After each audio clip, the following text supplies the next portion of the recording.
Static.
Hello, hello. Welcome, fam, to You Plant, We Water.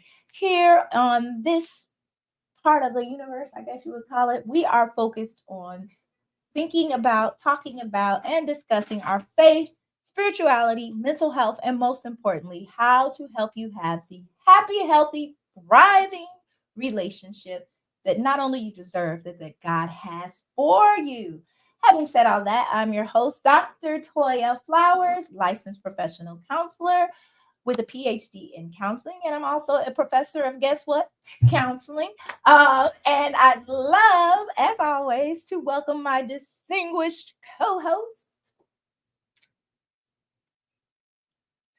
Go ahead, you can start talking. It's Trisha Flowers, and I am your minister and your lifestyle coach. And we're so happy to have you. Yes, we are. So, as you know, we have been well into our Faith Over Fear 90-day challenge, and we're almost halfway there, believe it or not. So, that's the cool part. This month, so last month we were thinking about building faith. This month we're focusing on overcoming our fear and some of the things that want to encourage you to do. If you haven't watched last week, so I was gonna say last month, that was just last week's show. We really went into this to a great depth. But actually start, writing down what some of those things are. What are some of those things that you've been fearful of? And then also writing alongside that how you can overcome that, right? So for instance, maybe you've always wanted to start a small business, but one of the fears you've had is that you don't have the money, or small businesses never make it, or whatever that is. Go ahead and write that fear down. And then we want you to overcome it, because we're all about overcoming, and write an alternative to that, right? So instead of small businesses never make it, you can write many small businesses never make it, but through God, all things are possible. Right. So start speaking that to yourself. Don't forget to visit us on Facebook, where the page is You Plant, We Water. You can join the group for the Faith Over Fear 90-day challenge. And also there you'll find all of our shows and all kinds of other little things we love to share. How's it going for you, sis? We're almost at the halfway point with this 90 days. Any new revelations? So I do have one. I do feel like more and more people are opening up to me with things that they haven't been, and I've just been able to actually pour into them because I've been poured into. So that's a great thing. Well said. Well said. Man, y'all, I could go on and on. There's so many things I'm realizing has happened, and I'm just so grateful to God. I have so much to be grateful for God. I was able to take a fully paid leave for my professorship. They want me back. They sent me the contract. When they do that, I keep getting clients, more clients than I can handle. So, but if you're interested in counseling, you can still reach out. I have a special place in my heart for anybody that is a viewer of this show, and so I'll find a way. But God has just been really, really good. Okay, today's topic.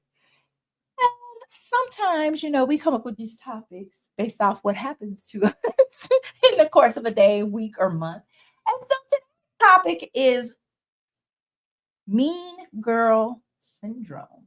We added syndrome. It's not really a syndrome, but we just want to talk to you about Mean Girls, right? Because this is a phenomenon that exists not only in our childhood years when we're in school and things like that, but it carries on throughout the lifetime. And we're just going to chop it up. We always talk about things from the petty, professional, and the prophetic. And so we're going to talk about this topic this way as well. Good evening. All right. So, shall we start with, should we give our example or should we just talk? So this is very fresh, very on time, and we can just kind of go into the experience. So let me just start by prefacing it this way: we've experienced mean girl syndrome a lot, which is why we're not mean girls, right? Because we know what that behavior looks like and how it feels. And so I'm like the total opposite. I'm a girl's girl.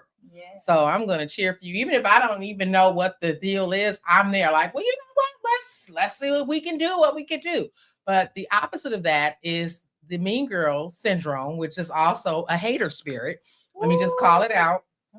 And that spirit looks like sometime being competitive, and I don't know, we're in a competition. And my thing is, let me know, because y'all know I can be petty.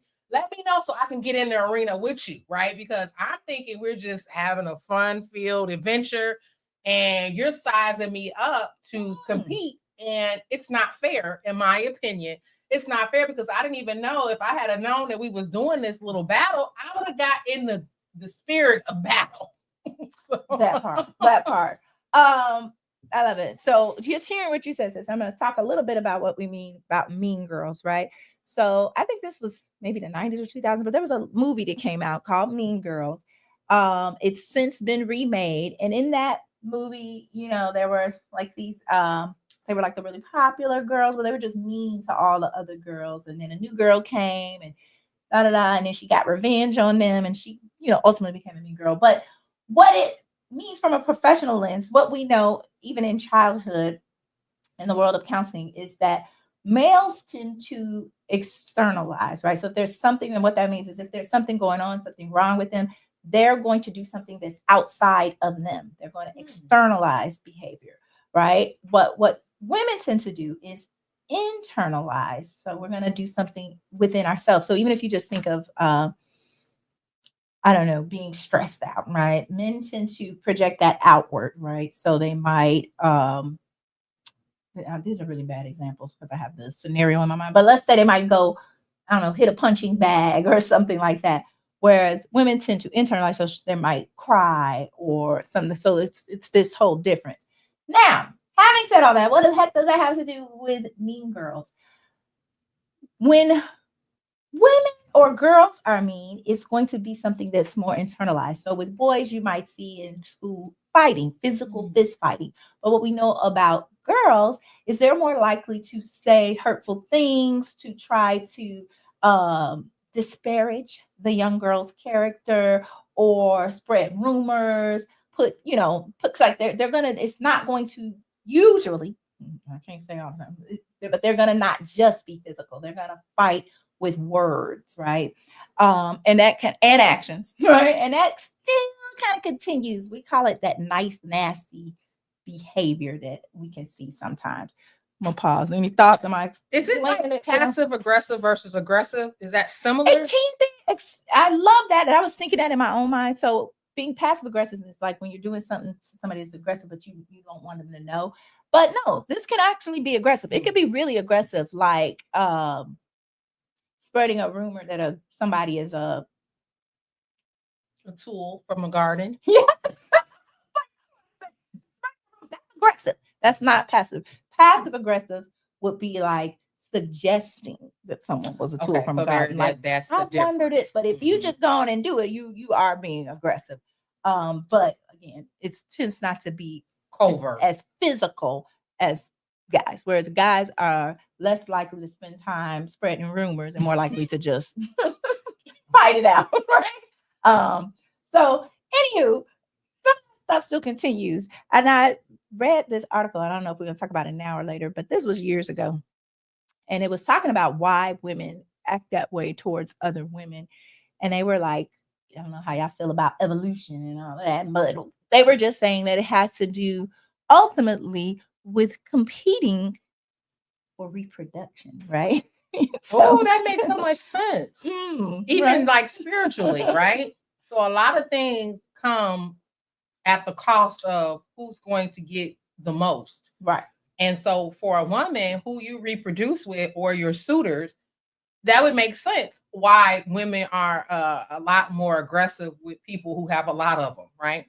But being in the seat as the person with a lot of suitors, you're not aware of what's happening, because I have been told on a many of occasions, I was totally aware. I'm like, well, all I have to do is get a shirt, put that shirt on, put a little lotion, and get in there. But you know, that's not truthful. That's not being honest. And so a lot of times when you're in the seat of the mean girl syndrome being done to you, you're not even aware of why they're doing it. It's like you're oblivious. Like, well, why did they do that? Because you still have your own internal struggles that you're dealing with. Yes.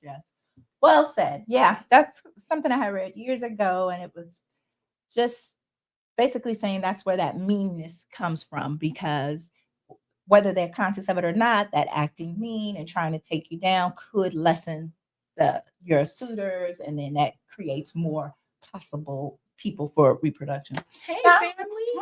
I don't know that deep or not, but what we do want to do is just talk about, try to shed some light on this thing about women being against other women, and try to move us onto the other side where women are for other women, right? Be a girl's girl, not a girl hater. So we're hoping that's what we could do. But for those of you who, well, regardless of what side of this you've fallen on, we've got some tips and suggestions, right? And I'm sure not many people are going to be like, I'm a hater. You probably want to admit that. But even if you have been, whatever it may be, we've got some tips on things you can do. What I'm sure we can all agree with is that we've been on the receiving end of jealousy from other women at some point, whether it's because you got a promotion or who knows what the thing can be. So, shall we? Absolutely. So, and chime in if whenever. So this was an actual event that happened, and when I tell y'all I'm still heated, it was a petty move, but like it meant a lot. Good evening. So we were at an outing with our skate family. And this particular outing isn't even something I truly enjoy. I'm just being honest. But it's something that I do because I enjoy the people there. So I invited my sister to come hang out. And she did begrudgingly. Now I feel terrible. So I'm like, oh, it's gonna be so fun. We're gonna do some stuff, and we're gonna do, and then we're gonna leave because we were not gonna be there long. So let me just preface this: we were gonna be there hour and a half, maybe 2 tops. So for me. So anywho, we get there and it's you have to select where you're gonna sit at, which you do at any little outing you're doing. So anyway, we get one that wasn't the table we were gonna necessarily do, but whatever. So we get there and we're eating our food because we have been told and have experienced that you can bring outside things in. So this sounds petty, but I got to give y'all all of this. So we bring our stuff in, we're eating, we're enjoying ourselves. Our mother comes in after us. She doesn't have anything to eat. And maybe within 10 minutes within our sit down, we were met with, well, first, let me start because I'm very observant of people and patterns and things. So I'm looking at the bartender and she's kind of like mean mugging and kind of just acting really weird. So the lady who comes over, who's the manager of the establishment, comes over and goes, this is not acceptable. So we're both looking like, well, what's not acceptable? Because we were told you can bring outside food in. Oh, we can. The drinks. So we're like, oh, well, okay, cool. Still is kind of nasty. So my natural reaction is, okay, well, I know how to fix this. Let's get our food and our things and get out of here because we're not welcome. So no worries. I didn't enjoy being here anyway. So let's pack our stuff up, which we proceed to do. So on the way out, we were met with a lovely lady who decided, I guess she thought she was winning the battle. I'm not sure. She said, well, you have a good day. Well, y'all know I'm petty. I'm like, we will. We'll have an amazing day. Hope you do too. so, so we left out and our skate family came, which was really sweet. And they were trying to make sure, because I had already made up in my mind, you don't ever have to worry about me. I'm never coming. So long story short, in that moment, I felt the um just the aggressiveness from the woman, which I'm aggressive too. I'm like, I will meet you right where we're at. And needing to be calmed down and just kind of like talking things through, which I was able to do. Did I leave out any parts that you feel were important in the story? Parts of it are important, and I'm sure from the outside looking in, it's like, okay, well, we don't really understand, and that's what I meant by with girls. It's going to be these things that are just kind of more. I can't think of a smaller word for this, but the word is insidious, right? It's like it's a big deal, but it's like it's hidden. So yeah, it was basically, and that's why everybody came out, because the people were just being nasty and were kind of like sizing us up from the time we got there. Um, and that just reminded us just of the Mean Girls thing, because as I said, well, I didn't say this, but you had visited a couple times before and had been kind of picking up on the same vibe and energy from these people. Yes, it is getting warm. So that's one way we dealt with it. But we realized that everybody has probably encountered this at some point. And when we were talking about it on our way home, like I mentioned earlier, it might be like somebody is jealous or envious of a promotion that you get, or I don't know, why do you get to, it's just like little small thing. Why do you get to park in that parking space? If you're a young person and you're still in school, why did the teacher pick you for that project, right? It could really be anything. But what we're talking about is how do you deal with um that kind of, jealousy and hate from your own people, your peers, and really we're talking about girls, right? So one way from the story you shared, Trisha, is one way is, I guess, would we say leaving? Wasn't really ignoring. It was more like It was setting a boundary. You're not going to mistreat me, and I'm going to stay. And this is my favorite saying, and it is quite ignorant, but it is the truth. My money is good everywhere. So let me take it and go somewhere else where I will be valued. Because the moment I feel like, you can take or leave me, guess what? I'm going to leave. So there we have it. And so that's kind of the energy that was given, which in all honesty, I was going to give some different energy, but that energy was more appropriate for that time. And it did what it needed to do, right? It said it. It was a very strong statement without being a clown or, I'm going to tell this lady. I'm not going to tell you anything. What I can tell you is I am my most valuable possession and I will leave. And we did. Yeah, we did. So as we think about it, right? Because sometimes these things turn into really hostile. It didn't in our case because this isn't someplace that we have to be. It's not like our job where we got to show up every day, or school. But sometimes this turns into bullying, right? And bullying can be really, it's one of those things that has a very harmful effect on somebody's mental health. Then sometimes, unfortunately, sadly, some people, not just young people, some people take their lives because of being bullied and ostracized. And the reason bullying has such a negative impact is because we all need connection as human beings. That is why back in, the old days, even biblical times, when you would get exiled, that's why that was a painful punishment, because we need other people to survive. And so bullying can feel like you're being exiled or you're the only one. But what we do know, and I hope especially if you're young and you're listening to this, I hope you know that it's not you, right? One of my favorite quotes is that the way somebody treats you is a reflection of them, not you. has absolutely nothing to do with you.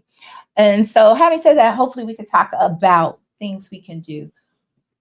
Workplace bullying is a big thing as well. And you all will be surprised how many clients I see who experience bullying in the workplace. And if we're honest, there's some stuff that happens in the church too, right? There can be some of that, you know, rivalry and mean spiritedness and competitiveness in the church as well. Pretty much anywhere that we go as humans, we can come into contact with some of these things. So, one thing, even from our example, the first thing that I would encourage people to do is talk to somebody, have somebody else as a support. One, it can help validate your experience, right? Whether they've seen it or not, but find somebody that you trust that you can talk to about what is happening wherever it's happening.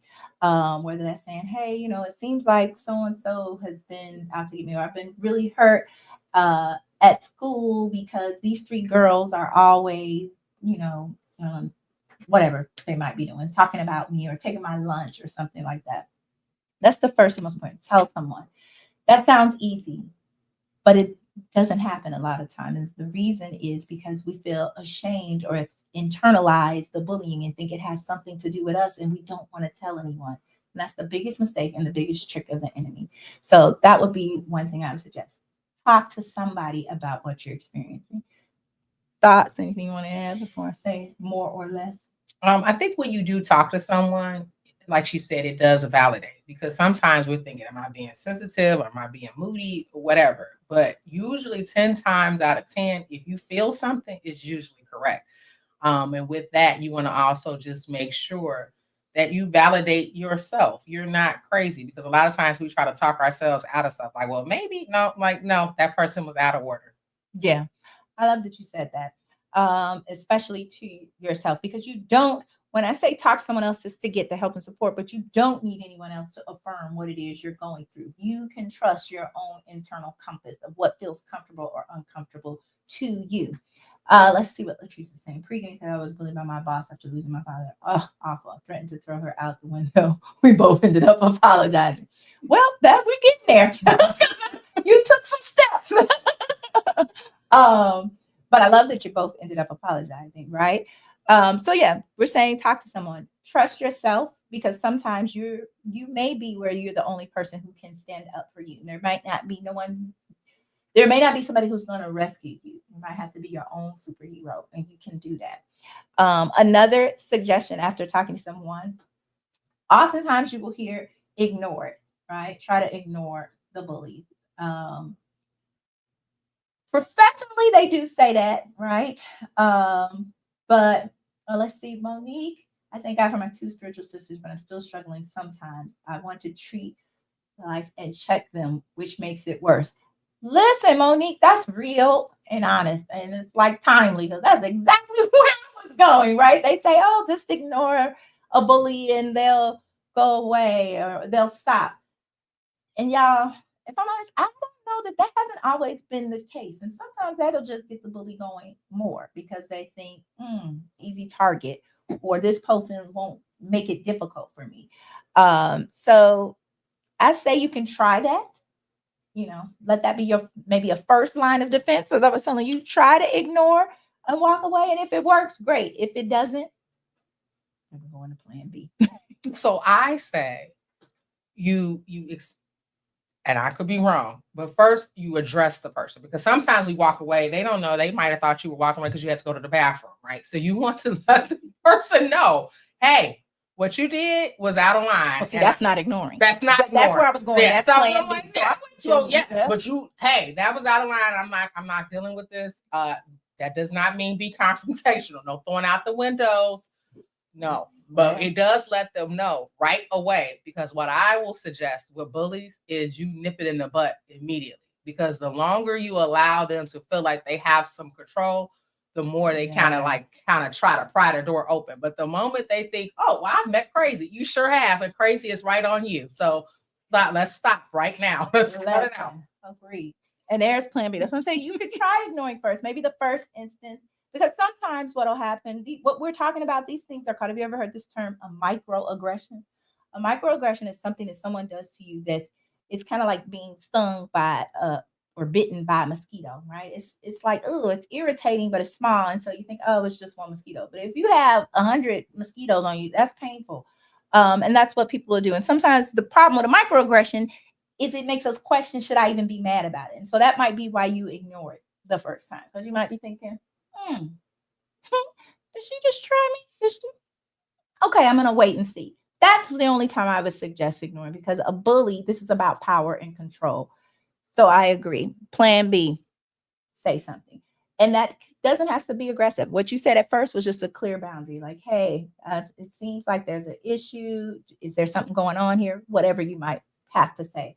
But you got to make it difficult for the bully. And if that's not enough, it's kind of like they say, if you're ever kidnapped, fight immediately, right? Fight with that kidnapper. You want it to be difficult for them to get you into the car to the next location, so that maybe they'll give up and be like, this one is too much, right? You got to make it difficult for the bully, because the bully's going to keep coming to the target that makes it easy. So I agree. And then one other thing that my sister taught me, she's my big sister, is always reframe that question, because sometimes people aren't aware that they're doing something nasty, right? So you, like I said, you immediately say, so when you said that my head was big, what did we mean by that? Baby, that works so well. I know y'all think it's, but what it does is it makes the bully embarrassed, especially if you ask in front of other people. Like, and you don't gotta say it, and you just said it in a nice way, like you don't know what it means, but like you pull it, you make it plain. I heard you, right? So they say, you got a big head. What did you mean by that? Or you say, did you just say I had a big head? I want to make sure I clearly understand you. They're gonna pull it. Okay, so love it. I'm glad you be listening. I know. Because now once you've told me I've had a big head, this may or may not be good advice. It's already coming out of me.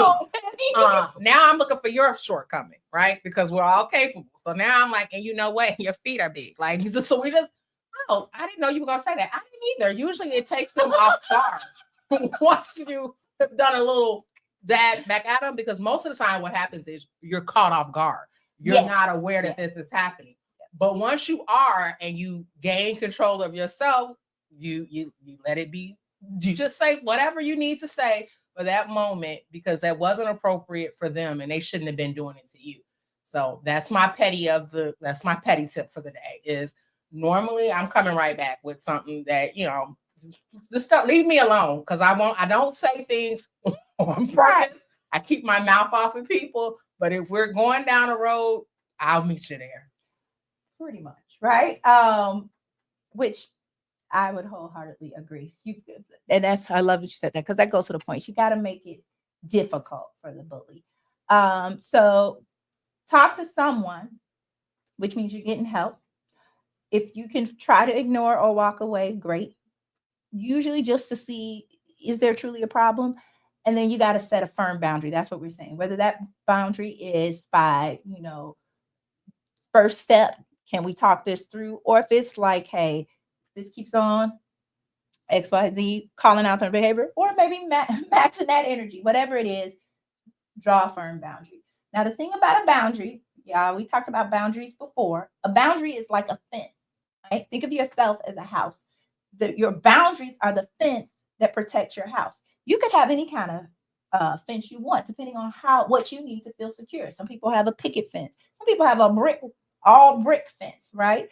But the point is, whatever your boundary, your fence looks like, there must be a consequence when people overstep.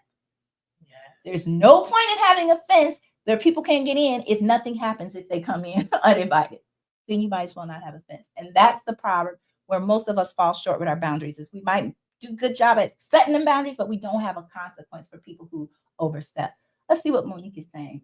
Say something and still treat them with kindness and be of God. Yes, if they don't receive it, we have to get a responsible mediator to help squash the beef. But what I find is a lot of women are fully submitting to God, and they're so comfortable being evil, jealous, and hating, even clicking up. So I've been praying for them. Yes, and yes, right? Joining together. And sometimes it's just sometimes people, I want to say maybe they don't see that ugly part that is coming out, but I don't know if that's always true or not. But absolutely take it to prayer, right? And then find other people who could support you as well, because iron does sharpen iron. And don't allow people to isolate you. That's a big one. So once someone has said something harmful or treated you in a harmful manner, don't quietly go. Like, you need to make sure that you address it so that someone knows what's happening. Because if not, again, a bully is going to bully because it's in their nature. And if the nature is a sinful nature, that's why it's a bully. Mm. So that's why I'm saying you have to come armored and you have to say something, because a bully is not going to stop if they feel that you have a weakness. And it is hard to stand up. But once you do, I promise you, things will get a little bit easier because you will feel empowered. And that's what we're trying to do. We're not telling you to go out there and go after people. No. But once someone has crossed the line, you have every right to defend yourself. Yes, right. There's a time and a season for everything. And there are many, many examples in the Bible of going to war. So we're not telling you to go to war, but at the same time, you have to have boundaries and you have to have consequences for those who overstep your boundaries. And those boundaries could be as simple as you won't engage with these people anymore. Like, even if it is at the job, you might leave the job. You might say, this is it. This is not the place for me. I got to work somewhere else. If it's family, I've had to put boundaries with certain family members, which meant, you know what, when you engage in that behavior that is inappropriate, whether I never even had to tell them, right? I never said, if you do this, it's inappropriate, I'm gonna do it. Nope, I just said it in myself. When I see X, Y, and Z behaviors, I'm gonna leave. And that's what I did. And eventually the behaviors got better. All right. So when we're saying set a boundary and have a consequence, that's what we mean, right? Think about what can that consequence be that makes the most sense for you, especially my young people, right? If you don't hear anything else that we've said, please find a trusted adult to talk to. If you don't feel like you could talk to your parents, if you don't feel like there's a teacher you could talk to, someone, an aunt, an uncle, and if any of my young people or grown people, if you're experiencing bullying and you don't have someone you can come to, y'all know what I'm about to say. You can always talk to us and we will find a way to get you the support that you need, because the thing that I don't want to hear of another person taking their life because somebody else was being mean and evil spirited. Right? So that's what we have for you today. I feel like we could have went on and on just about women being for women. But we're out of time. So part two. Part two.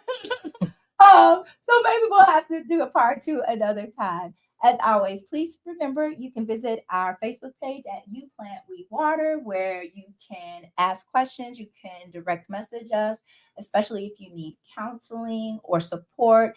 If you have any praise reports as a result of your Faith Over Fear challenge, we'd love to hear about those.